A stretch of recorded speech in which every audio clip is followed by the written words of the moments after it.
Sekarang bukan waktunya mengeluh, karena di setiap krisis selalu menghasilkan peluang baru.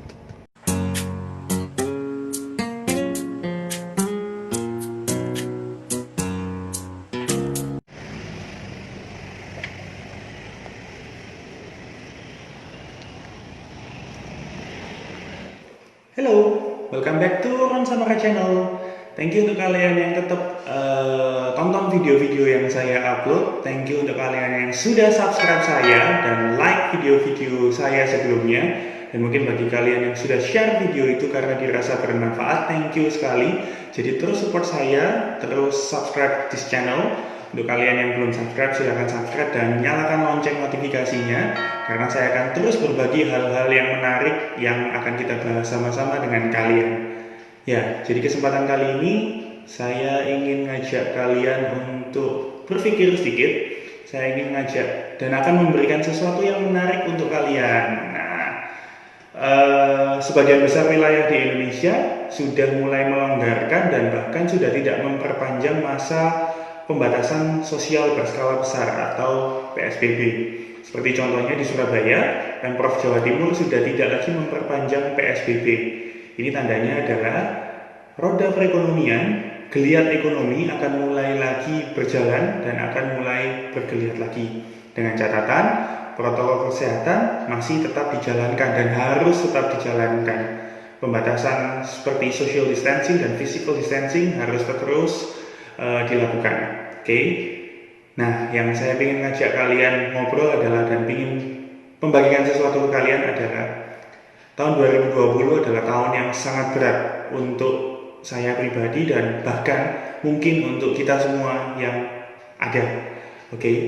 Dan tapi kabar baiknya adalah, percayakah kalian bahwa di balik krisis selalu akan ada hikmahnya. Di balik krisis akan selalu muncul peluang-peluang yang baru.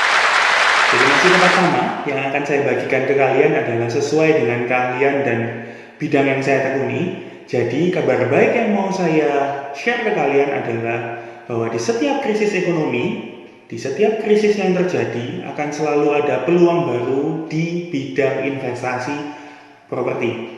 Ya, mungkin sebagian besar dari kalian sudah mengamati dan bahkan sudah mungkin mempelajari lebih dalam bahwa selalu ada siklus 10 tahun atau siklus setiap 10 tahun sekali krisis ekonomi akan terjadi. Oke, saya akan mengambil contoh dan menarik garis ke belakang dua krisis ekonomi yang terjadi di tahun 1998. Mungkin sebagian besar dari kalian bahkan masih belum ada yang aware dengan apa yang terjadi pada saat itu. Tahun 1998 adalah masa kelam untuk perekonomian Indonesia. Saya tidak akan mengomongkan tentang kondisi politik dan kondisi isu sara yang berhembus, tapi yang saya akan bicarakan di sini adalah keadaan ekonomi dan krisis moneter Indonesia di tahun 98, di mana nilai tukar rupiah pada saat itu mengalami kehancuran. Bahkan, if I'm not mistaken, rupiah pernah menyentuh angka hampir 20.000 atau mungkin bahkan sudah di atas 20.000 rupiah per 1 US dollar. Oke, di mana semua banyak sekali usaha-usaha yang gulung tikar pada waktu itu dan keadaan ekonomi sangat susah. Hal itu dipacu oleh kebijakan moneter global, khususnya adalah Amerika Serikat. Nah, kabar baiknya setelah tahun 1998, kurang lebih 3 tahun setelah tahun 98, terjadilah ledakan atau terjadi kenaikan yang sangat signifikan terhadap dunia properti.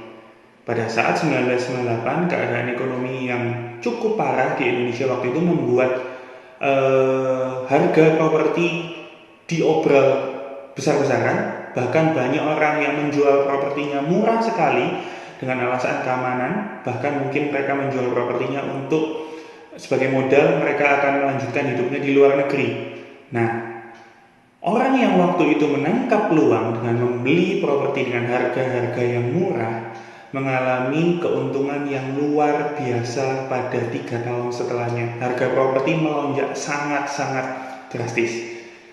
Di era tahun 2000-an, di awal tahun 2000, banyak orang-orang kaya baru yang merasakan nikmatnya berinvestasi properti. Jadi mereka beli properti dengan harga murah, mereka bisa merasakan kenaikan yang beratus-ratus persen atau berkali-kali lipat. Oke, hal yang sama terjadi lagi di tahun 2008. Sebagian besar dari kalian mungkin tahu, di 2008 sekali lagi terjadi krisis ekonomi global. Indonesia mengalami dampaknya. Kondisi Indonesia waktu tahun 2008 mengalami kondisi yang kembali tidak stabil, yang kembali bergoncang. Keadaan itu terulang kembali. Di tahun 2008 terjadi koreksi harga properti yang dijual murah seperti tahun 1998 terjadi lagi. Banyak orang yang jual murah, dan kabar baiknya adalah sekali lagi orang yang mengambil peluang pada saat itu mengalami keuntungan yang luar biasa. Karena di tahun 2010, 2011 sampai 2013 harga properti kembali melambung dengan persentase kenaikan yang berkali-kali lipat, dengan persentase keuntungan beratus-ratus persen. Ya, jadi di tahun-tahun tersebut adalah tahun keemasan para investor properti. Untuk mereka yang istilahnya membeli properti di tahun 2008 dan kembali akan menjual propertinya di tahun 2000, awal 2011 sampai 2013. Sayangnya waktu itu saya baru bergelut dan baru join di dunia properti di tahun 2013. Saya cukup merasakan enaknya waktu itu jualan properti. Bahkan kalau mungkin saya bergelut di dunia properti sebelum itu, saya akan merasakan jauh lebih mudahnya jualan properti pada saat itu. Jadi para investor properti, bahkan yang spekulan pun mengalami keuntungan yang luar biasa pada saat itu.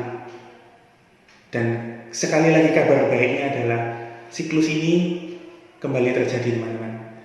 Ya, seharusnya siklus 10 tahunan ini terjadi di tahun 2018, tapi kelihatannya agak sedikit bergeser. Surprise ini di tahun 2020 masalah datang bertubi-tubi. Bukan hanya karena masalah ekonomi saja, tapi krisis karena pandemi global COVID-19. Oke, banyak sekali ekonomi atau industri yang terdampak. Banyak sekali orang yang membutuhkan cash flow atau cash money atau uang untuk menyambung hidup atau untuk menyambung hidup usahanya. Nah, sekali lagi di sini orang yang jeli dan cermat akan memanfaatkan momentum ini untuk belanja properti. Jadi tahun 2020 ini adalah waktu yang tepat. Karena menurut prediksi para ahli, karena sebelumnya memang terjadi sedikit kemunduran yang harusnya terjadi di tahun 2018, 2019 dan tahun 2000 ini seharusnya mengalami kenaikan yang luar biasa, tapi karena kondisi yang kita tidak pernah tahu dan kita tidak pernah prediksi, krisisnya terjadi cukup panjang. Nah, peluangnya di sini adalah bayangkan setelah krisis ekonomi ini lewat, pandemi ini berlalu, apa yang akan terjadi? Khususnya di sini saya bicara tentang investasi properti.